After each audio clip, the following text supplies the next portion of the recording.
دے دی۔ تو ایک دفعہ ایک آدمی نے پوچھا ایوب آپ کو بیماری کے دن یاد آتے ہیں؟ تو آپ نے فرمایا بیماری کے دن آج کے دنوں سے بڑے مزے کے تھے۔ تو انہوں نے پوچھا وہ کیسے مزے کے تھے؟ کہ جن دنوں بیمار تھا روزانہ 24 گھنٹے میں ایک دفعہ اللہ مجھے پوچھتا تھا، عرشوں سے آواز آتی تھی ایوب کیا حال ہے، کیا حال ہے؟ بس اس آواز کی لذت میں ہر شب بھول جاتا تھا۔ جب سے صحت ملی ہے وہ آواز چلی گئی ہے۔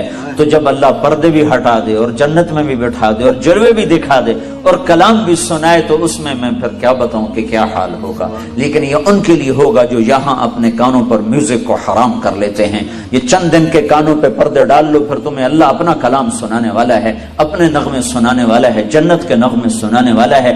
جنت میں ایک نہر ہے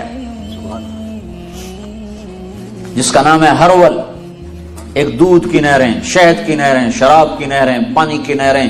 ایک اور نہر ہے اس کا نام ہے ہرول، اس میں پتہ نہیں ہے کیا اس کی تفصیل، لیکن نام لکھا ہوا ہے۔ جنت میں ایک نہر اس کا نام ہے ہرول، اس کے دونوں کناروں پر جنت کی لڑکیاں ہیں جو 24 گھنٹے جنت والوں کے لیے گاتی رہتی ہیں مدھم سروں میں۔ مدھم سروں میں میوزک بجتا رہتا ہے، بجتا رہتا ہے مسلسل۔ جب وہ ہٹتی ہیں تو ان کی جگہ دوسری آ جاتی، وہ ہٹتے ہیں ان کی جگہ اور آ جاتی۔ ان کے ذمہ صرف جنت والوں کو لے اور سر اور ساز سنانا ہے۔ تو تھوڑے دن صبر کرو، اللہ تمہیں دینے والا ہے۔ تو اللہ نے دوسرا دسترخوان بچھایا قرآن پاک کا، اور اس میں کھانے چن کے رکھ دیے توحید کا، رسالت کا، جنت کا، جہنم کا، نماز کا۔ جیسے کبھی روٹی کو دل کرتا ہے، کبھی نماز کو دل کرتا ہے، کبھی پانی کو دل کرتا ہے تو کبھی تلاوت کو دل کرتا ہے۔ حضرت علی کا فرمان ہے جب میرا دل کرتا ہے کہ میں اللہ سے بات کروں تو میں نماز پڑھتا ہوں، تو میں اپنے اللہ سے باتیں شروع کر دیتا ہوں۔ اور جب کبھی میرا دل کرتا ہے کہ اللہ مجھ سے بات کرے، اللہ مجھ سے بات کرے تو میں قرآن پڑھتا ہوں، تو میرا اللہ مجھ سے ہم کلام ہو جاتا ہے۔ اول تو کوئی قرآن پڑھتا نہیں، وہ پڑھنے والے ہوں تو ایک فون پر قرآن بند، ہاں جی کیا کر رہے ہو، اور بے وقوف اللہ تجھ سے بات کر رہا تھا تو یہ کیا کر رہا ہے؟ اللہ تجھ سے بات کر رہا تھا۔ کلام اللہ، یہ اللہ کا کلام ہے۔ تورات اللہ کا کلام نہیں ہے، کتاب اللہ ہے۔ زبور اللہ کا کلام نہیں، کتاب اللہ ہے۔ انجیل اللہ کا کلام نہیں، کتاب اللہ ہے۔ اور قرآن کلام اللہ بھی ہے، کتاب اللہ بھی ہے۔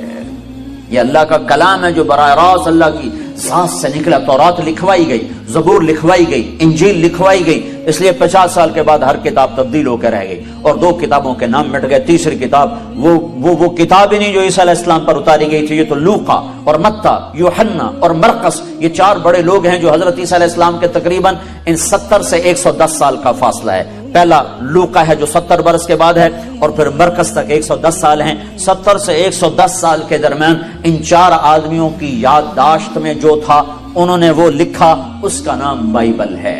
یہ وہ نہیں جو عیسیٰ علیہ السلام پر اتری تھی، یہ کتابیں تھیں، یہ کلام نہ تھا۔ اور قرآن کلام اللہ ہے اور قرآن کتاب اللہ ہے۔ وَتَمَّتْ كَلِمَةُ رَبِّكَ صِدْقًا وَعَدْلًا لَا مُبَدِّلَ لِكَلِمَاتِهِ إِنَّهُ لَقَوْلٌ فَصْلٌ وَمَا هُوَ بِالْهَزْلِ أُحْكِمَتْ آيَاتُهُ ثُمَّ فُصِّلَتْ مِن لَّدُنْ حَكِيمٍ خَبِيرٍ قُرْآنًا عَرَبِيًّا لِقَوْمٍ يَعْلَمُونَ بَشِيرًا وَنَذِيرًا فَأَعْرَضَ أَكْثَرُهُمْ فَهُمْ لَا يَسْمَعُونَ لَوْ أَنزَلْنَا هَذَا الْقُرْآنَ عَلَى جَبَلٍ لَّرَأَيْتَهُ خاشعا متصدعا من خشیت اللہ وتلک الامثال نضربها للناس لعلهم یتفکرون۔ یہ کلام اللہ ہے، یہ رمضان میں اتارا گیا ہے۔ ایک عجب بات ہے، روح طاقتور ہوتی ہے جب جسم پہ بھوک ہوتی، روح میں قوت پیدا ہوتی ہے جب جسم بھوکا ہوتا ہے۔ امام غزالی نے فرمایا جس دن میرے اوپر فاقہ آیا اس دن میرے اوپر علم کا نیا دروازہ کھلا ہے۔ تو اللہ نے رمضان کی بھوک میں علم چھپایا ہے، ساری کتابیں رمضان میں اتاری۔ یکم رمضان کو ابراہیم علیہ السلام پر چھوٹے پمفلٹ صحیفے آئے، 2 رمضان کو موسیٰ علیہ السلام پر تورات آئی 2000 سال کے بعد، اور 6 رمضان کو 300 سال کے بعد حضرت داؤد علیہ السلام پہ زبور آئی، اور 1200 سال کے بعد 12 رمضان المبارک کو حضرت عیسیٰ علیہ السلام پر انجیل آئی، اور پھر کوئی 650 سال کے بعد 21 رمضان المبارک کو اللہ تبارک و تعالیٰ نے اپنے محبوب پر قرآن کو اتارا۔ انا انزلناہ فی لیلۃ القدر وما ادراک ما لیلۃ القدر لیلۃ القدر خیر من الف شہر. 21 رمضان تھی، پیر کی رات تھی، نصف رات گزر چکے تھے، پیر کا دن شروع ہو چکا تھا. 12 بجے کے بعد اگلا دن شروع ہو جاتا ہے. جب جبریل جلوہ نما ہوئے اور آپ کو خوشخبری سنائی کہ یا رسول اللہ آپ آخری نبی ہیں، آپ رحمت للعالمین ہیں، اور یہ آپ کی کتاب، یہ آپ کا کلام، یہ قرآن ہے جو آپ کے اللہ نے لکھ کر نہیں اتارا، اپنے نبی کے سینے پر براہ راست اتارا. علی قلبک نزل بہ الروح الامین علی قلبک، سیدھا میرے رب کی ذات سے نکلا اور آ کے محمد مصطفیٰ کے دل پر اترا اور دل سے زبان پر آیا. اس کلام کو مٹایا نہیں جا سکتا، بدلا نہیں جا سکتا، تبدیلی نہیں لائی جا سکتی. یہ نہ مٹ سکتا ہے، نہ بدل سکتا ہے، نہ زیر زبر میں فرق آ سکتا ہے. اسے اللہ اٹھائے گا قیامت کے قریب. صبح اٹھیں گے تو سارا قرآن خالی پڑا ہوگا، ایک حرف نہیں لکھا ہوگا، سارے ورق خالی، بدل نہیں سکتا ہے. تو قرآن ایک دسترخوان ہے جس میں روح کے لیے کھانے چنے ہوئے ہیں. کہیں توحید کا کھانا ہے، کہیں رسالت کی غذا ہے. محمد الرسول اللہ والذین معہ اشداء علی الکفار، کہیں محمد مصطفیٰ کی ختم نبوت کا بیان ہے. ما کان محمد ابا احد من رجالکم ولکن رسول اللہ وخاتم النبیین وکان اللہ بکل شیء علیما. کہیں آپ کی رحمت للعالمین کا بیان ہے، وما ارسلناک الا رحمتا للعالمین. کہیں آپ کو لاڈ سے پکارا جا رہا ہے، یا ایھا المزمل قم اللیل الا قلیلا. کہیں محبت کے ساتھ پکارا جا رہا ہے، یا ایھا المدثر قم فانذر. کہیں آپ کو مختلف خوبصورت لقب دیے جا رہے ہیں، انا ارسلناک شاہدا ومبشرا ونذیرا وداعیا الی اللہ باذنہ وسراجا منیرا. کہیں آپ کی سارے عالم کی نبوت کو بتایا جا رہا ہے، تبارک الذی نزل الفرقان علی عبدہ لیکون للعالمین نذیرا. کہیں آپ کی طرف سے صفائیاں پیش کی جا رہی ہیں اور آپ وکیل صفائی میرا اللہ بنتا ہے. وکیل دلائل پیش کرتا ہے اور گواہ قسم اٹھاتا ہے. قسم اٹھانا وکیل کے، جو وکیل قسمیں اٹھانا شروع کر دے تو وہ کچا پڑ جاتا ہے. وکیل کا کام ہے دلائل دینا اور گواہ سے قسم اٹھائی جاتی ہے. ہمارے دیش میں عدالت میں گواہ سے قسم اٹھائی جاتی ہے. اللہ واحد ذات ہے جو اپنے حبیب کے لیے وکیل بھی بنتا ہے، گواہ بھی بنتا ہے، قسم بھی اٹھاتا ہے. والنجم اذا ہوا ما ضل صاحبكم وما غوا وما ينطق عن الهوى ان هو الا وحي يوحى علمه شديد القوى ذو مرة فاستوى وهو بالافق الاعلى ثم دنا فتدلى فكان قاب قوسين او ادنى فاوحى الى عبده ما اوحى ما كذب الفؤاد ما راى افتمارونه على ما يرى. قسمیں اٹھاتا ہے گواہ بن کر، دلائل دیتا ہے وکیل بن کر. فلا اقسم بما تبصرون وما لا تبصرون انه لقول رسول کریم وما هو بقول شاعر قلیلا ما تؤمنون ولا بقول کاہن قلیلا ما تذکرون. قسمیں والضحى واللیل اذا سجى ما ودعك ربك وما قلى وللآخرة خير لك من الأولى ولسوف يعطيك ربك فترضى ألم نشرح لك صدرك ووضعنا عنك وزرك الذي أنقض ظهرك ورفعنا لك ذكرك إنا أعطيناك الكوثر فصل لربك وانحر إن شانئك هو الأبتر. یہ رسالت کو چنا ہے روح کے دسترخوان پر کہ آ اس چشمے سے سیراب ہو. محمدی نظر آ، اے امت محمدی نظر آ، اے امت محمد کے نوجوان محمدی نظر آ، اے امت محمد کی بیٹی محمدی نظر آ. تیرا روپ، تیرا سراپا، تیری چال، تیری گفتار، تیرا اٹھنا، تیرا بیٹھنا، تیرا رکنا، تیرا چلنا، تیرا بولنا، تیرا خاموش ہونا، ہر شے سراپا نبوت میں ڈھلا ہوا ہو. تو محمد مصطفیٰ صلی اللہ تعالی علیہ وسلم کی غلامی میں آ جا. اللہ تمہیں ساری دنیا سے آزادیاں نصیب فرما دے گا کہ ایک ہے اوپر اور ایک ہے نیچے، جس سے اللہ نے عشق کیا، پیار کیا، محبت کی، حبیب بنایا. محمد کہا، احمد کہا، ماہی اور حاشر اور عاقب اور فاتح اور خاتم اور ابو القاسم اور طٰہٰ اور یاسین اور مزمل اور مدثر اور مبشر اور نذیر اور داعی اللہ اور سراج منیر اور کیا کیا خوبصورت ناموں سے نوازا اور اعلان کیا. فلا وربک لا یؤمنون حتی یحکموک فیما شجر بینہم. اے میرے نبی یہ بتا دے اوسلو والوں کو کہ مجھے تیرے رب کی قسم ہے. یہ قرآن کی سب سے خوبصورت قسم ہے. قرآن نے مختلف جگہوں پہ قسمیں اٹھائی ہیں. یہ قرآن کی سب سے خوبصورت قسم ہے کہ اللہ کہہ رہا بتا دے ان کو کہ مجھے تیرے رب کی قسم جب تک تیری غلامی میں نہیں آئیں گے میں قبول نہیں کروں گا. تیری غلامی میں آنا پڑے گا. وردی کی قیمت ہے کہ نہیں ہے؟ وردی کی قیمت ہے کہ نہیں ہے؟ کوئی کام نہ کرے، وردی پہ تنخواہ ملتی ہے کہ نہیں ملتی؟ تو کیا میرا نبی ہمیں چیتے کی وردی ہے، شیر کی وردی ہے، اور گدھا بھی وردی میں پھرتا ہے، بلی اور بلوں کی بھی وردی ہے، چوہے کی بھی وردی ہے، پتنگے پروانے کی وردی ہے، مرغے اور مرغی کی وردی. وردی سے نہیں پتا چلتا یہ مرغا ہے یہ مرغی ہے، یہ مور مادہ ہے یہ نر ہے.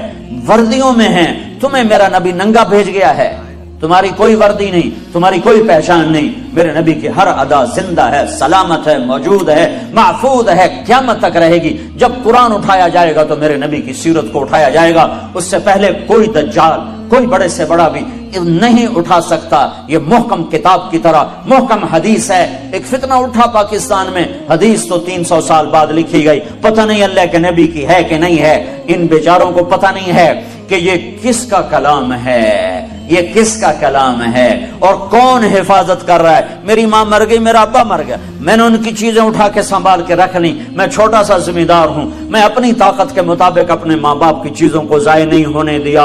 ان کو میرے کسی کام کی نہیں ہے، بس یادگار ہیں. میرے ابے دی ہے، اے میری اماں دی ہے، اے میرے ابے دی شیروانی کھلوتی ہے، اے دی ٹوپی کھلوتی ہے، اے دی خسا پہ ہویا ہے. یہ یادگار ہیں. میں نے اپنی وسعت کے مطابق ان کی چیزوں کو سمیٹا. میرا اللہ کتنا طاقتور ہے جس کی ان القوت للہ جميعا قل ان الامر كله للہ للہ الامر من قبل ومن بعد ان الامر كله للہ. اس اللہ نے ارادہ کیا کہ میں نے محمد مصطفیٰ کی ہر چیز کو محفوظ کرنا ہے. تو کوئی ہے دجال جو میرے نبی کی حدیثوں میں من گھڑت حدیثیں داخل کر دے؟ اللہ سو گیا ہے؟ اللہ غافل ہو گیا ہے؟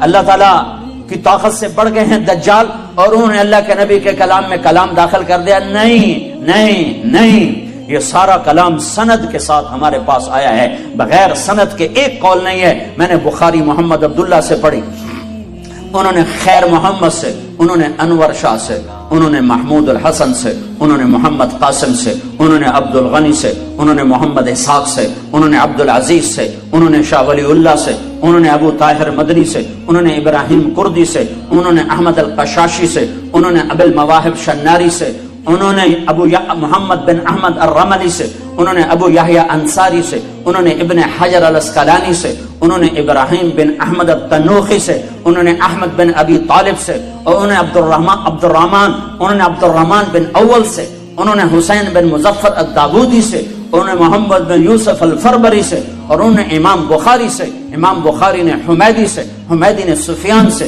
سفیان نے یحییٰ بن سعید سے، انہوں نے محمد بن ابراہیم سے، انہوں نے علقمہ بن وقاص سے، انہوں نے عمر بن خطاب سے، اور انہوں نے محمد مصطفیٰ سے سنا انما الاعمال بالنیات.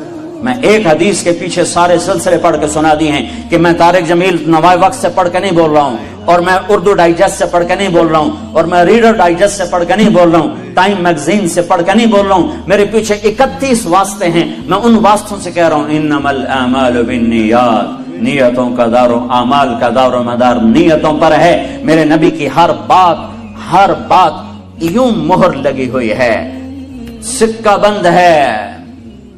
ارے وہ تو میرا نبی ہے. کوئی اقبال کی شاعری میں شاعری داخل کر کے دکھائے، اللہ کے فضل سے نکال کے باہر پھینکنے والے لوگ موجود ہیں، کہیں گے یہ اقبال کا کلام ہے اور یہ کسی اور کا کلام ہے. اقبال کے کلام کو پہچاننے والے تو موجود ہوں اور محمد مصطفیٰ کے کلام کو پہچاننے والے کوئی نہ ہوں. رہیں گے جب تک سورج مغرب سے نہیں نکلتا.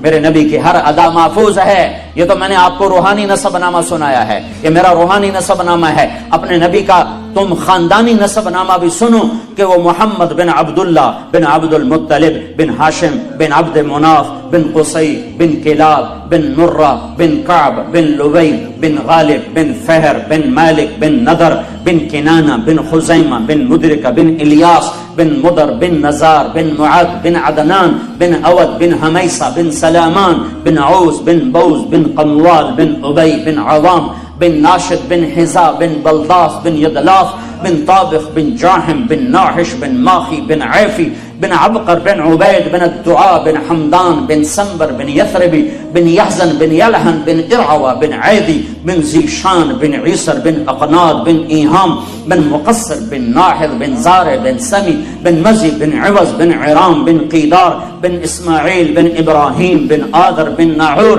بن سروج بن رعو بن فائج بن عابر بن ارفخشاد بن سام بن نوح بن لامک بن متوشال بن ادریس بن یرد بن ملحل ایل بن قینان بن آنوش بن شیس اور بن آدم علیہ السلام.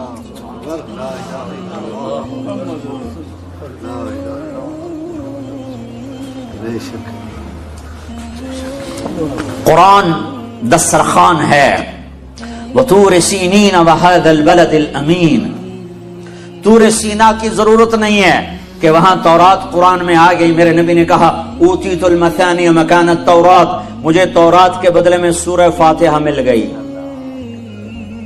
والمائدہ مکان الانجیل، اور انجیل بائبل کے بدلے مجھے سورہ مائدہ مل گئی. والحوامیم مکان الزبور، اور زبور کے بدلے مجھے حامیم مل گئے. حامیم کی 7 صورتیں ہیں، اکٹھی شروع ہوتی ہیں اور حامیم حامیم حامیم حامیم حامیم حامیم پر ختم ہوتی ہیں، پھر آگے دوسری سورہ شروع ہوتی ہے. تو سارا آسمانی علم میرے نبی کی کتاب کی 9 صورتوں میں آ گیا. تورات سورت فاتحہ میں، اور بائبل انجیل سورت مائدہ میں، اور زبور حامیم کی 7 صورتوں میں.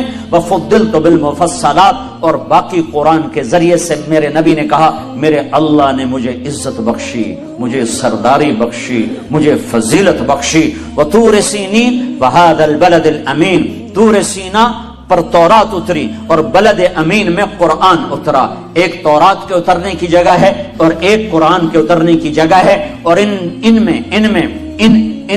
اس بات میں یہ اشارہ ہے کہ اپنے ظاہری دسترخوان سے حلال چنو، حلال کماؤ.